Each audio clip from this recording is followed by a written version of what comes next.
എല്ലാവർക്കും നമസ്കാരം. തിരുവാതിര നക്ഷത്രക്കാർക്ക് ഈ വരുന്ന ജൂലൈ 2025 എങ്ങനെയാണെന്ന് നോക്കാം. അതിലേക്ക് കടക്കുന്നതിന് മുമ്പ് പ്രൈവറ്റ് കൺസൾട്ടേഷൻ താല്പര്യമുള്ളവരാണെങ്കിൽ ഡീറ്റെയിൽസ് ആയി ഡിസ്ക്രിപ്ഷനിലുണ്ട്, നോക്കാവുന്നതാണ്. ഇനി നമുക്ക് റീഡിങ്സിലേക്ക് കടക്കാം.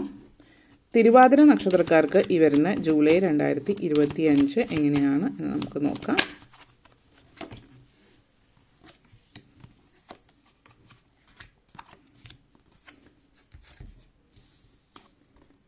Fool card, King of Swords, King of Wands, Justice energy, Eight of Swords, Page of Swords. നിങ്ങളെ സംബന്ധിച്ചിടത്തോളം ആദ്യം തന്നെ ഫൂൾ കാർഡാണ്. ഇവിടെ ഈ ഒരു മാസം നിങ്ങൾക്ക് കുറച്ച് ആത്മവിശ്വാസ കുറവ് കാണിക്കുന്നുണ്ട്. അപ്പോൾ നിങ്ങൾ എങ്ങനെയാണ് ഇനി ഇത് ശരിയാവുമോ, എന്നെക്കൊണ്ട് പറ്റുമോ എന്നൊക്കെ ഉള്ളൊരു ചിന്ത ഭയങ്കരമായിട്ട് അകാരണമായിട്ടുള്ള ഉൾഭയം അല്ലെങ്കിൽ സ്വയമല്ല വിശ്വാസക്കുറവ്. കാരണം ഇപ്പോൾ നിങ്ങളുടെ സാഹചര്യം എന്ന് പറയുന്നത് പലരും നിങ്ങൾ ചെയ്യാൻ പോകുന്ന കാര്യത്തെക്കുറിച്ചിട്ട് അത് ഓരോരുത്തരെയും സംബന്ധിച്ച് വ്യത്യസ്തമായിരിക്കും. അപ്പോൾ അതിനെക്കുറിച്ചിട്ട് നിങ്ങളുടെ ചുറ്റുപാടുമുള്ള ആളുകൾ, നിങ്ങളുടെ ചിലപ്പോൾ സ്വന്തം വീട്ടിലെ അച്ഛനമ്മമാരായിരിക്കാം, മറ്റുള്ളവരും സുഹൃത്തുക്കളും അതേപോലെ ബന്ധുക്കളുമായിട്ടുള്ളവരെ ഒത്തിരി ഡീമോട്ടിവേറ്റ് ചെയ്യുന്നുണ്ട്. അതിങ്ങനെ തന്നെ കൊണ്ട് ഒറ്റയ്ക്ക് കൂട്ടിയാൽ കൂടില്ല അല്ലെങ്കിൽ പറ്റില്ല എന്നുള്ളൊക്കെ രീതിയിൽ. അപ്പോൾ ഇവിടെ നിങ്ങളൊരു റിസ്ക് എടുക്കുകയാണെങ്കിൽ അതൊരു കാൽക്കുലേറ്റഡ് ആയിട്ടുള്ള റിസ്ക് എടുക്കുക. അമിതമായിട്ട് ഓവറായിട്ട് ഭയങ്കരമായിട്ടുള്ള റിസ്ക്, അതായത് ആ ഒരു ലെവലിലുള്ള റിസ്ക് എടുക്കാതിരിക്കാം. കാരണം നിങ്ങളായിട്ട് ചെയ്യുന്ന ഒരു കാര്യം മുന്നോട്ടേക്ക് നിങ്ങൾക്കൊരു സംശയം ഉള്ളത് കൊണ്ട്. പക്ഷേ ബാക്കി അതിൻ്റെ അപ്പുറത്തേക്ക് റിസ്ക് എടുത്തൊരു കാര്യത്തിലേക്ക് ഇറങ്ങുകയാണെങ്കിൽ ഇറങ്ങാൻ പറ്റിയ സമയമാണ്. നിങ്ങളിൽ വിശ്വാസം അർപ്പിച്ച് മുന്നോട്ടേക്ക് കൊണ്ടുപോവുക എന്നുള്ളതാണ്. ഒന്ന്, ഇവിടെ നിങ്ങൾ ചെയ്യാൻ പോകുന്ന കാര്യം മറ്റൊരാൾ ഇതുവരെ ശ്രമിക്കാത്തൊരു കാര്യം, അല്ലെങ്കിൽ കുറഞ്ഞ പക്ഷം നിങ്ങളുടെ ആ ഒരു ഏരിയയിലോ ഭാഗത്തോ ആ ഒരു രാജ്യത്തോ തന്നെ മറ്റൊരാൾ ഇതുവരെ ശ്രമിക്കാത്തൊരു കാര്യമായിരിക്കാം. അപ്പം അതുകൊണ്ട് തന്നെ നിങ്ങൾ ഫസ്റ്റ് ചെയ്യുന്നത് കൊണ്ട് തന്നെ റിസ്ക് ഉണ്ടാവാം. പക്ഷേ നിങ്ങളെ കൂടെ നിൽക്കുന്ന ആളുകളെ സംബന്ധിച്ചിടത്തോളം വളരെ പരിമിതമായിട്ടുള്ള രീതിയിൽ ലിമിറ്റഡ് ആയിട്ടുള്ള ഇത് വെച്ചിട്ട് ജീവിക്കുന്ന ആളുകളായിരിക്കാം നിങ്ങളോടൊപ്പമുള്ള ആളുകൾ ഒരു പക്ഷേ. അപ്പോൾ അവരെ സംബന്ധിച്ചിടത്തോളം റിസ്ക് എടുത്ത് ഒരു ജീവിത വിജയം വലിയ രീതിയിൽ ഇന്ന കാര്യങ്ങൾ നേടണം എന്നുള്ളൊരു ചിന്തയൊന്നും ഉണ്ടാകുന്ന ആളുകളല്ല. ഇപ്പോൾ ഒരു പരിധിവരെ ചില ആളുകളും ജീവിതം സേഫ് ആയിരിക്കണം എന്നുള്ളൊരു ചിന്തയിൽ മുന്നോട്ടേക്ക് പോകുന്നതായിരിക്കും. ഇപ്പോൾ ഒരു സർക്കാർ ജോലി, അപ്പോൾ ജീവിതം സേഫായി, അല്ലാതെ വലുതായിട്ട് സ്വന്തമായിട്ട് ഇങ്ങനെ കാര്യം ചെയ്ത് ഇങ്ങനെ വിജയിപ്പിക്കണം എന്നുള്ളൊരു ചിന്തയൊന്നും ഉണ്ടാവില്ല. അപ്പോൾ അവരുടെ മനസ്സിൽ ഇങ്ങനെ ഒരു രീതിയിലാണ് ഇപ്പോൾ വരിക. അപ്പോൾ അവർ ചിന്തിക്കുന്ന ആ രീതിയിലായതുകൊണ്ട് തന്നെ അവരുടെ ഭാഗത്ത് അവരുടെ ചിന്താഗതിക്കും അവരുടെ പ്രയോറിറ്റീസ് എന്താണോ അതിനനുസരിച്ചിട്ട് അവരുടെ എക്സ്പീരിയൻസ് വെച്ചിട്ടായിരിക്കും അവർ നിങ്ങൾക്ക് ഉപദേശം തരുന്നത്. നിങ്ങളെ സംബന്ധിച്ചിടത്തോളം നിങ്ങൾ എന്താണോ ചിന്തിക്കുന്നത് നിങ്ങൾക്ക് വിശ്വാസം ഉണ്ടായിരിക്കേണ്ടത് അനിവാര്യമാണ്. കാരണം ഇവിടെ ഒരു കോൺഫിഡൻസ് ഇല്ലായ്മയ്ക്ക് കാര്യം മറ്റുള്ളവരുടെ സപ്പോർട്ട് ഇല്ല എന്നുള്ളതാണ്. പക്ഷെ നിങ്ങൾക്ക് ആ ഒരു സപ്പോർട്ട്, ആ ഒരു പ്രപഞ്ചശക്തി നിങ്ങൾക്ക് സപ്പോർട്ടായിട്ടുണ്ട്. നിങ്ങൾക്ക് ചെയ്യുന്ന പ്രവൃത്തി സത്യസന്ധമായിട്ടും ലീഗലായിട്ടും ചെയ്യുന്ന കാര്യങ്ങൾ നിങ്ങൾ വിജയ സാധ്യതകളാണ് സൂചിപ്പിക്കുന്നത്. ഇവിടെ ജസ്റ്റിസ് എനർജിയാണ്. അപ്പോൾ നിങ്ങൾ ചെയ്യുന്ന കാര്യങ്ങളിൽ മറ്റുള്ളവർ സപ്പോർട്ട് ചെയ്യുന്നില്ലെങ്കിൽ നിങ്ങൾ ചെയ്യുന്ന പ്രവൃത്തി ശരിയാണ്. അതായത് നിങ്ങളുടെ ഭാഗത്തുനിന്ന് ഉള്ളത് ഒരു ലീഗലായിട്ടും ലീഗലി എല്ലാ അർത്ഥത്തിലും കറക്റ്റായിട്ടുള്ള കാര്യമാണ് നിങ്ങൾ ചെയ്യുന്നതെങ്കിൽ അതുമായിട്ട് മുന്നോട്ടേക്ക് പോകാം എന്ന് തന്നെയാണ് കാണിക്കുന്നത്. മാത്രമല്ല ഇവിടുത്തെ ഒരു എനർജി ചില ആളുകളെ സംബന്ധിച്ച് ഭയങ്കരമായിട്ടുള്ള നെഗറ്റീവ് എനർജീസ് കാണിക്കുന്നുണ്ട്. ഈ ഭയങ്കരമായിട്ടുള്ള നെഗറ്റീവ് എനർജി എന്ന് പറയുന്നത് ചുറ്റുപാടുള്ള ചില വ്യക്തികൾ. അപ്പോൾ അങ്ങനെയുള്ള വ്യക്തികളിൽ നിന്നൊന്ന് മാറി നിൽക്കുന്നത് നിങ്ങൾക്ക് നല്ലതായിരിക്കും എന്നുള്ളത് സൂചിപ്പിക്കുന്നുണ്ട്. വിജയസാധ്യതകൾ, ജീവിതത്തിൽ വിജയം വളരെ കൂടുതലുള്ള സമയം എന്ന് പറയാം. പക്ഷേ മറ്റുള്ളവരിൽ നിന്നുള്ള സപ്പോർട്ട് അല്ലെങ്കിൽ മറ്റൊന്ന് സഹകരണം, മറ്റുള്ളവർ നിങ്ങളെ പുറകോട്ടേക്ക് വലിക്കുകയാണെന്നുള്ളത് സൂചിപ്പിക്കുന്നുണ്ട്. ചില വ്യക്തികൾ, ജനറലായിട്ട് എല്ലാവരും അത് വേണോ എന്നുള്ള രീതി പറയുമ്പോൾ കൂടിയും ചില വ്യക്തികൾ വളരെയധികം നെഗറ്റീവായിട്ടുള്ള, അതായത് നിങ്ങൾ പേർപ്പസ്ഫുള്ളി നിങ്ങൾ അതിലേക്ക് പോകരുത്, ഇനി അബദ്ധത്തിലെങ്ങാനും നിങ്ങൾ വിജയിച്ചാലോ എന്ന് ചിന്തിക്കുന്ന 1-2 പേര് ഈ കൂട്ടത്തിലുണ്ട്.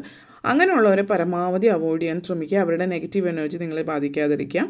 പിന്നെ ഇനി അഥവാ ഇങ്ങനെയുള്ള കാര്യങ്ങൾ നിങ്ങൾ മറ്റുള്ളവരായിട്ട് ഡിസ്കസ് ചെയ്തിട്ടില്ല എങ്കിൽ വളരെ ഉയർന്ന ചിന്താഗതിയോ അല്ലെങ്കിൽ ഇങ്ങനെയുള്ള കാര്യങ്ങൾ കുറച്ച് അഡ്വഞ്ചറസ് ആയിട്ടുള്ള സാഹസികത ഇഷ്ടപ്പെടുന്ന അല്ലെങ്കിൽ കുറച്ച് റിസ്ക് ഒക്കെ എടുത്ത് ശീലമുള്ള ആളുകളും അങ്ങനെയുള്ളവരിൽ എന്തൊക്കെ തരത്തിലുള്ള കാര്യങ്ങളാണെന്ന് ചിന്തിച്ച് മനസ്സിലാക്കാൻ ശ്രമിക്കുന്നത്. അതായത് നിങ്ങളുടെ സിമിലർ ഫീൽഡിൽ ഇപ്പോൾ ഒരു വിദ്യാർത്ഥിയാണ്, നിങ്ങൾ ഇന്ന കോഴ്സുമായിട്ട് ബന്ധപ്പെടുത്തി അല്ലെങ്കിൽ ഇന്ന ബിസിനസ് അല്ലെങ്കിൽ ഇന്ന ജോലി അല്ലെങ്കിൽ ഇന്ന കാര്യമായിട്ട് ബന്ധപ്പെടുത്തിയിട്ട് ആരെങ്കിലും എന്തെങ്കിലും ചെയ്ത് കാണിച്ചിട്ടുണ്ട് അവരുടെ സമയത്ത്, അല്ലെങ്കിൽ ആ സമയത്ത് ചെയ്തിട്ടുള്ളവരാണ്, അങ്ങനെയുള്ളവരുമായിട്ട് വേണമെങ്കിൽ ഡിസ്കസ് ചെയ്യാം. അല്ലാത്ത പക്ഷം ഇതുമായിട്ടൊരു ബന്ധം ഇല്ലാത്തവരായിട്ട് ഡിസ്കസ് ചെയ്യുന്നത് അവരുടെ ഒരു ലൈഫ് മെയിൻറ്റെയിൻ ചെയ്യുന്നവരാണെങ്കിൽ അങ്ങനെയുള്ളവരായിട്ട് ഡിസ്കസ് ചെയ്യാതിരിക്കുക എന്നുള്ളതാണ്.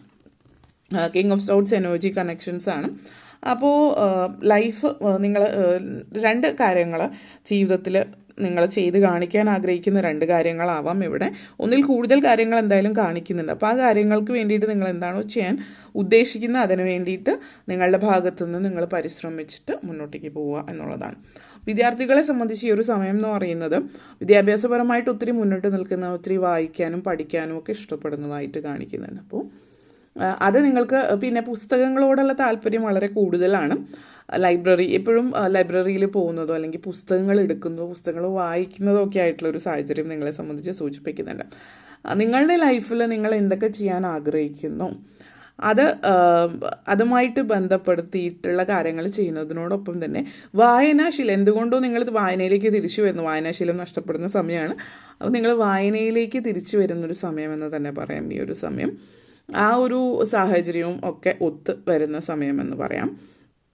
വിദ്യാർത്ഥികൾക്ക് വളരെ പ്രധാനപ്പെട്ട സമയമാണ് എൻട്രൻസ് എക്സാംസും അല്ലെങ്കിൽ മറ്റെന്തെങ്കിലും മത്സര പരീക്ഷകൾ എഴുതുന്നു, ബുക്സൊക്കെ വായിക്കുക, PSC എഴുതുക, ഒത്തിരി വായനാശീലം വളർത്തിയെടുക്കുന്ന സമയം എന്ന് പറയാം. പിന്നെ നിങ്ങളെ സംബന്ധിച്ചിടത്തോളം king of ones energy connections ആണ്. ഇവിടെ പലരെയും സംബന്ധിച്ചിടത്തോളം നിങ്ങളുടെ ഒരു ജീവിതത്തിൽ വർക്കുമായിട്ട് ബന്ധപ്പെടുത്തിയിട്ട് ജോലിയിൽ ഒത്തിരി മുന്നേറുന്നുണ്ട്, ജോലി സംബന്ധമായിട്ട് നല്ല സാധ്യതകൾ കാണിക്കുന്നുണ്ട്, ജോലിയിൽ വളരെ പോസിറ്റീവ് എനർജിയാണ്. പക്ഷേ ഇവിടെ ചില ആളുകളെ സംബന്ധിച്ചിടത്തോളം നിങ്ങൾ ജോലിയിൽ ഒത്തിരി മുന്നേറുമ്പോൾ അതിനുവേണ്ടി നിങ്ങൾ ഒത്തിരി ശ്രമിക്കുമ്പോൾ ഫാമിലിയായിട്ട് അധികം സമയം ചിലവഴിക്കാൻ പറ്റുന്നില്ല എന്നുള്ളതാണ്. അപ്പോൾ ഫാമിലിയായിട്ട് അധികം സമയം ചിലവഴിക്കാൻ പറ്റാത്തത് നിങ്ങളുടെ ഫാമിലി ആയിട്ടുള്ള ആ ഒരു ബന്ധത്തിൽ വിള്ളൽ വരുത്താൻ ചാൻസ് ഉണ്ട്. അപ്പോൾ ഇത് ഒന്നും പറയും, കുറച്ച് ഒരു കുടുംബമായിട്ട് കുറച്ച് സമയം ചിലവഴിക്കാനായിട്ട് ശ്രമിക്കുക. കാരണം കുടുംബത്തിൽ മറ്റുള്ള ആളുകൾക്ക് ഇപ്പോൾ നിങ്ങളുടെ സ്പൗസ് ആയാലും കുട്ടികൾക്കായാലും നിങ്ങളോടൊപ്പം സമയം ചിലവഴിക്കാനായിട്ടുള്ളൊരു ആഗ്രഹം, അതായത് നിങ്ങളുടെ കൂടെ ഇരിക്കാനോ നിങ്ങൾ ഒരുമിച്ച് യാത്രകൾ പോകാനോ ഒക്കെ ഉള്ളൊരു ആഗ്രഹങ്ങളും കാര്യങ്ങളും ഒക്കെ മനസ്സിലുണ്ട്. നിങ്ങളത് സംസാരിക്കുന്ന ഒരു സാഹചര്യമുണ്ട്. അപ്പോൾ ഇവിടെ വർക്കാണ്, അതുകൊണ്ട് തിരക്കാണെന്ന് പറഞ്ഞ് കാര്യങ്ങൾ മാറ്റി വയ്ക്കുന്നുണ്ട് എങ്കിൽ വർക്ക് ഉണ്ടാവും. പക്ഷെ നിങ്ങളുടെ കമ്പനിയിൽ ഒരു പക്ഷേ നിങ്ങൾ മാറിയാൽ വേറൊരാൾ വരും. പക്ഷെ ഫാമിലിയിൽ അങ്ങനെ ആയിരിക്കില്ല. നിങ്ങളുടെ സ്ഥാനം നിങ്ങൾക്കാണ് ഉള്ളത് എന്നുള്ളത് മനസ്സിലാക്കുക. ഒരു വർക്ക് ലൈഫ് ബാലൻസ് വളരെ അനിവാര്യമാണ്. അപ്പോൾ എത്ര ഒരു തിരക്കെട്ട് സാഹചര്യമാണെങ്കിലും കുടുംബത്തോടൊപ്പം കുറച്ച് സമയം ചിലവഴിക്കാൻ ശ്രമിക്കുക. ഇവിടെ അതുമായിട്ട് ബന്ധപ്പെടുത്തിയിട്ട് ചില ഫാമിലിയിൽ ചിലപ്പോൾ പ്രശ്നങ്ങളും വഴക്കുകൾ തന്നെ ഉണ്ടാവാം.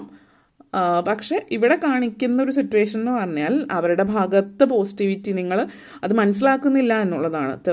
ജോലിയാണ്, തിരക്കാണ്, മനസ്സിലാക്കുന്നു. പക്ഷെ അതിൻ്റെ ബാലൻസായിട്ട് കൊണ്ടുപോകേണ്ടത് നിങ്ങളുടെ ഉത്തരവാദിത്തമാണെന്ന് കൂടി ഓർമ്മിപ്പിക്കുന്നു.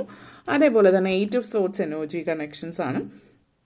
അപ്പോൾ ഇവിടെ ചില ആളുകളെ സംബന്ധിച്ചിടത്തോളം വഴക്ക് പ്രശ്നങ്ങൾ കാണുന്നുണ്ട് നിങ്ങളുടെ അയൽവാസികളായിട്ട്. കാരണം ഇവിടെ എന്തൊക്കെയോ വാക്ക് തർക്കങ്ങളോ പ്രശ്നങ്ങളോ മതിൽ അല്ലെങ്കിൽ വഴി തർക്കങ്ങൾ കാണിക്കുന്നത്. ഇപ്പോൾ മതിൽ കെട്ടുന്നതോ വഴി തർക്കവുമായിട്ട് ബന്ധപ്പെടുത്തിയിട്ടൊക്കെയുള്ളൊരു പ്രശ്നം അയൽവാസികളുമായിട്ട് കാണിക്കുന്നുണ്ട്. അപ്പോൾ പരമാവധി നിങ്ങളുടെ ഭാഗത്തുനിന്നോ അവരുടെ ഭാഗത്തൊരു വളരെ ഒരു കുറച്ച് മിതമായിട്ടുള്ള സംസാരവും മെച്യൂറായിട്ടുള്ള പക്വതയോട് കൂടിയിട്ടുള്ള സംസാരങ്ങളും നമുക്ക് ഒരുമിച്ച് ചേർന്നിട്ട് അതിനെന്ത് ചെയ്യാമെന്നുള്ള രീതിയിലേക്ക് പോകാം. ലീഗലായിട്ട് നിങ്ങൾക്ക് അവകാശപ്പെട്ടത് തന്നെയാണ്. പക്ഷെ പറയുന്ന രീതികൾ പലപ്പോഴും നമ്മൾ ഒരു കാര്യം തന്നെ സോഫ്റ്റായിട്ട് പറയുന്നതോ അത് ഹാർഷായിട്ട് എങ്ങനെ പറയുന്നു എന്നതിനനുസരിച്ചിട്ടാണ് ഓപ്പോസിറ്റ് നിൽക്കുന്ന വ്യക്തി. ചില ആളുകൾ വ്യത്യസ്തരായിരിക്കും, എന്ത് പറഞ്ഞിട്ടും കാര്യം ഉണ്ടാവില്ല. പക്ഷെ അങ്ങനെ ഒരു സിറ്റുവേഷൻ അല്ല ഇവിടെ ഉള്ളത്. അപ്പോൾ അങ്ങനെ ഒരു മിതമായിട്ടുള്ള രീതിയിൽ പരിമിതമായിട്ടുള്ള സംഭാഷണങ്ങൾ, പക്ഷെ വളരെ പ്ലസൻ്റ് ആയിട്ട് ചിരിച്ചുകൊണ്ട് അല്ലെങ്കിൽ ഒരുമിച്ച് നമ്മൾ ഒന്നാണെന്നുള്ളൊരു ഇതിൽ വെച്ചിട്ട് കാര്യങ്ങൾ ഒരു ഒത്തുതീർപ്പാക്കാനുള്ള സാധ്യതയാണ് കാണിക്കുന്നത്. അതായത് ഒത്തുതീർപ്പാക്കണമെങ്കിൽ ഒത്തുതീർപ്പാക്കാനുള്ള അവസരമുണ്ട്. Page of sorts energy connections ആണ് ഇവിടെ സൂചിപ്പിക്കുന്നത്. നിങ്ങളെ സംബന്ധിച്ചിടത്തോളം പുതിയ പുതിയ പരീക്ഷണങ്ങളൊക്കെ ജീവിതത്തിൽ ശ്രമിക്കുന്നതായിട്ട് കാണുന്നുണ്ട്. പല മേഖലകളിലുമൊക്കെ പുതിയ പരീക്ഷണം നടത്തുന്ന ഒരു സാഹചര്യം. ചില ആളുകളെ സംബന്ധിച്ച് ഇത് സൂചിപ്പിക്കുന്ന ഒരു പ്രഗ്നൻസി സിറ്റുവേഷനാണ്. ഇപ്പോൾ പ്രഗ്നൻസി മായിട്ട് ബന്ധപ്പെടുത്തിയിട്ട് നിങ്ങൾ കുറച്ച് നാളായിട്ട് പ്രഗ്നൻ്റ് ആകാത്ത സിറ്റുവേഷനിലുള്ളവർ ട്രീറ്റ്മെൻറ്റ് എടുക്കുന്നതായിട്ട് പുതിയ എന്തെങ്കിലും ട്രീറ്റ്മെൻറ്റിലേക്ക് പോകുന്ന ഒരു സിറ്റുവേഷൻ ഇവിടെ സൂചിപ്പിക്കുന്നുണ്ട്. അപ്പോൾ അതുമായിട്ട് ബന്ധപ്പെടുത്തിയിട്ടുള്ള ഒരു ട്രീറ്റ്മെൻറ്റ് ആവാം, പ്രഗ്നൻസിയുമായിട്ട് ബന്ധപ്പെടുത്തിയിട്ട്. അത് വ്യത്യസ്തമായിട്ടുള്ള ചില കാര്യങ്ങൾ ലൈഫിൽ ഇതുവരെ ചെയ്യാത്തത് ജീവിതത്തിൽ ചെയ്യുന്ന ഒരു സാഹചര്യം എന്ന് തന്നെ പറയാം. പൊതുവേ വീട്ടമ്മമാരെ സംബന്ധിച്ചിടത്തോളം, പ്രായമായിട്ടുള്ള ആളുകളെ സംബന്ധിച്ചിടത്തോളം ഒക്കെ കുറച്ച് എന്താണ്, നിങ്ങൾക്ക് ഇഷ്ടമുള്ള കാര്യങ്ങൾ ചെയ്യാൻ നിങ്ങൾ തന്നെ എന്തെങ്കിലുമൊക്കെ ആയിട്ട് കണ്ടുപിടിക്കുക. കാരണം ഫാമിലിയിൽ മറ്റ് തിരക്കുകളുള്ള ആളുകൾ അവരുടെ കാര്യത്തിൽ തിരക്കായിരിക്കും. അപ്പോൾ നിങ്ങളുടെ പാഷൻ, നിങ്ങളുടെ ഹോബി അതുമായിട്ട് ബന്ധപ്പെടുത്തി എന്തെങ്കിലുമൊക്കെ ചെയ്യാൻ ശ്രമിക്കുക. ഓക്കെ, അപ്പോൾ ഇത്തരം കാര്യങ്ങളാണ് പറയാനുണ്ടായിരുന്നത്. നിങ്ങൾക്ക് ഈ വീഡിയോ ഇഷ്ടപ്പെട്ടുവെങ്കിൽ ലൈക്ക് ചെയ്യാനും ഷെയർ ചെയ്യാനും കമൻറ്റ് ചെയ്യാനും സബ്സ്ക്രൈബ് ചെയ്യാനും മറക്കരുത്. എല്ലാവർക്കും നന്ദി, നമസ്കാരം.